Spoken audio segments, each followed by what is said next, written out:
Increasing tensions between Israelis and Palestinians.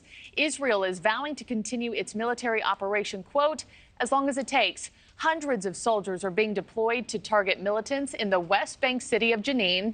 At least 8 Palestinians have been killed, and a Palestinian ambulance driver telling Reuters what's happening now is, quote, real war.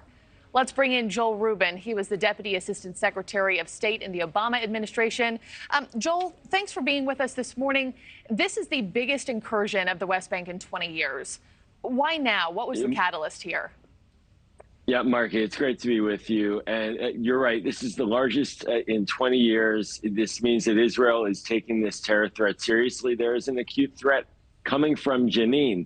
But the problem here is that Israel has continually been going into the West Bank and going into Jenin and attacking militants in a situation where there's a vacuum of security right now.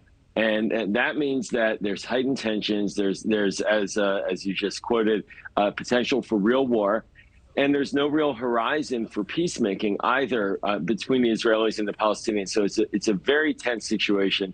And my fear is that we're only going to see more escalation of violence coming both from Jenin and going into Jenin as a result. And the video, Joel, we're playing it right next to you. It's been remarkable to watch. Plumes of smoke over the city. You can hear that gunfire erupting. People are crowding outside of the morgues there. How does this compare to previous flare-ups of violence in the past? Yeah, Marky, this is the highest in over 2 decades. And we say that for a reason, because Israel is using fighter jets now, and something it hasn't done since what is known as the second uprising, second intifada, more than 2 decades ago, which was a very bloody period of multiple months, and thousands of people died. Many suicide bombers went into Israel, and Israel itself launched very aggressive military operations across the West Bank. And that's the fear, is that this could escalate into that level. And so Israel is escalating. The government now has had in its mind a focus on this area, on Jenin, for a number of months. But just going in continually does not necessarily resolve the problem. There needs to be some kind of political process, some kind of dialogue and end state that's going to end this conflict. And Joel, if escalation is kind of top of mind here, and how does this progress as the days go on, what should the United States kind of response or role be in all of this? Exactly. Right now, Israel's an American ally, a close ally and friend, and clearly the United States is watching this. The White House has said that it supports Israel's right to self-defense, but I'm confident that behind the scenes there are communications saying, do not escalate this, wind this down. And Israel is not just speaking to the United States. Right now, Israel is speaking with China. The Palestinians are speaking with China. There are many countries that have, in the Arab world, that have just made peace with Israel as well, who are certainly very concerned about this, because when the Palestinian issue blows up, as we're seeing in this case, it affects every country in the Arab world.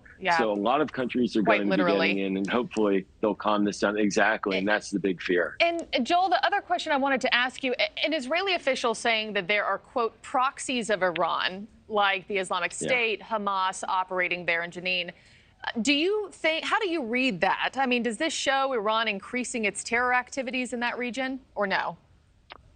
Actually, it's nothing new, Marky. This has been an ongoing struggle, and this is part of the concern about Iranian behavior in the region, not just in Israel and in the West Bank, but also in Lebanon and Syria and other parts of the region. What needs to happen is that there needs to be a government in Palestine, in the West Bank, that rejects Iranian meddling, that the Hamas and other militant groups do not function with Iranian backing. And that means creating a situation of stability and creating a peaceful outcome. And until then, we're going to see Iran taking advantage of the vacuum of a peaceful agreement between the Israelis and the Palestinians as it is by supporting these terrorist groups.